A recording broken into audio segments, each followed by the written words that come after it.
अगर है तो कब पॉसिबल है? तो तब पॉसिबल है जब एक्स और वाई बराबर हो, अदरवाइज पॉसिबल ही नहीं है। अगर सेक की जगह कोसेक भी होता तो भी यही उत्तर होता, अगर सेक की जगह कोसेक भी होता तो भी यही आंसर होता। आप कहोगे अब सर कैसे? देखिए मेरे दोस्तों, मैंने अभी अभी आपको बताया कि सेक स्क्वायर थीटा का जो मान होगा, सेक स्क्वायर थीटा का मान वो हमेशा एक से बड़ा आएगा, एक से बड़ा होगा या इक्वल होगा, एक से छोटा तो पॉसिबल ही नहीं है। अभी अभी हमने आपको कंसेप्ट समझाया था, ये देखो कि सेक स्क्वायर थीटा की जो वैल्यू होगी मेरे प्यारे भाई, वो हमेशा एक से बड़ी होगी या एक के इक्वल होगी, एक से छोटा सेक स्क्वायर थीटा संभव ही नहीं है। तो यही कंसेप्ट लगाएंगे हम कि sec square theta will always be greater than equal to 1।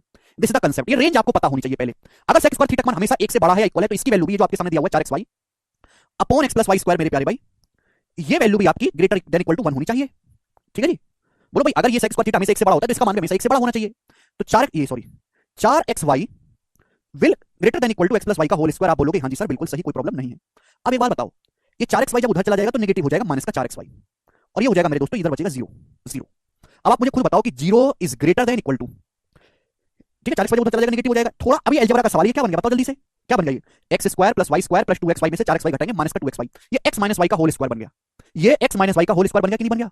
बोलो ये अलजेब्रा फॉर्मूला बन गया कि नहीं? एक्स आपको याद होगा तो बहुत अच्छी बात है, याद नहीं है तो x square plus y square plus 2xy में से 4x स्क्वायर घटाएंगे तो x square plus y square minus 2xy जो कि x माइनस वाई का होल स्क्वायर बन गया। यानी कि x माइनस वाई का होल स्क्वायर या तो 0 के बराबर है या 0 से छोटा है। मतलब सवाल ये बन गया, मैं थोड़ा उधर करके लिख देता हूं कि x माइनस वाई का होल स्क्वायर या तो 0 के बराबर है या 0 से छोटा है।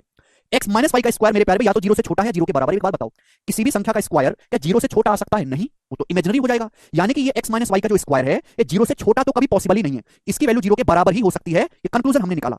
भाई किसी भी संख्या का स्क्वायर 0 से छोटा तो पॉसिबल ही नहीं है ना, अगर वो रियल नंबर है। और इमेजिनरी में है पॉसिबल, लेकिन ट्रिग्नोमेट्री तो इमेजिनरी चलती नहीं, ट्रिग्नोमेट्री तो मेरे प्यारे इमेजिनरी है, रियल नंबर पे चलती है। कल्पना में थोड़ा ना ट्रिग्नोमेट्री, वास्तविकता में राइट एंगल ट्रायंगल रियली बनाना पड़ता है। यानी कि केवल एक ही केस बात संभव है कि x माइनस वाई का होल स्क्वायर 0, और x माइनस वाई का होल स्क्वायर 0 है तो x बराबर y आएगा, तभी तो 0 बराबर 0 होगा, यानी कि x बराबर y। ये है मेरे दोस्त, ये इसका प्रॉपर बेसिक सॉल्यूशन है। ठीक है, आप बोलोगे हाँ जी सर बहुत बढ़िया, ये प्रीवियस सर का सवाल था, ये एक क्वेश्चन बच्चों मैंने बनाया है, इस सवाल को आप खुद से सॉल्व करके मुझे बताइएगा, ये आपके सॉल्यूशन के लिए है, आपकी मेहनत के लिए। ठीक है, या फिर मैं बता दूं इस सवाल को, वैल्यू पुट से हो जाएगा? नहीं राम, वैल्यू पुट से नहीं होगा, वैल्यू तो खुद ही पूछ रहा है वो, आप पुट कर रहे हो भाई। ठीक है सर, ऑप्शन से भी तो बना सकते हैं। हाँ जी सोमनाथ बिल्कुल बना सकते हैं, एक एक ऑप्शन को चेक करना पड़ेगा या रटना पड़ेगा। किसी का मन में, किसी का दिमाग इतना तेज नहीं कि डायरेक्ट उसके मन में आता हो कि हाँ ये x बराबर y होगा, नहीं, अरे सोचना पड़ेगा भाई। ठीक है जी, ये सवाल बच्चों ऐसा ही है, बस यहाँ पे डाटा चेंज है, बस यहाँ पे कुछ नहीं करना। हिंट दे देता हूं हाँ मैं, यदि ए भी वास्तविक संख्या है और ये इसके बराबर 4 cos स्क्वायर थीटा तो a प्लस भी बताओ, तो आपको ये बात समझिए कि cos स्क्वायर थीटा का मान जो भी होगा वो हमेशा एक से छोटा आएगा, 1 से लेस होगा, बस ये कंसेप्ट है।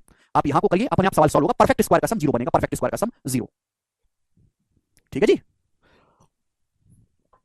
बच्चे आंसर बताने भी लग रहे हैं, बिल्कुल ठीक बता रहे हैं आप। ए ऑप्शन इस सवाल का आंसर है 7/6, ए ऑप्शन इसका उत्तर आ जाएगा। ठीक है, बस यहाँ पे cos स्क्वायर थीटा की जो वैल्यू आएगी उसको आपको 1 से लेस रखना है, क्योंकि cos स्क्वायर थीटा का मान हमेशा एक से बड़ा होता है, एक से छोटा होता है। जैसे करेंगे अपना उत्तर आ जाएगा, बाकी बस ये अलजेब्रा है, सवाल ट्रिग्नोमेट्री का बचा ही नहीं। तो इसी के साथ मेरे प्यारे भी ट्रिग्नोमेट्री की पहली शीट समाप्त हो गई है।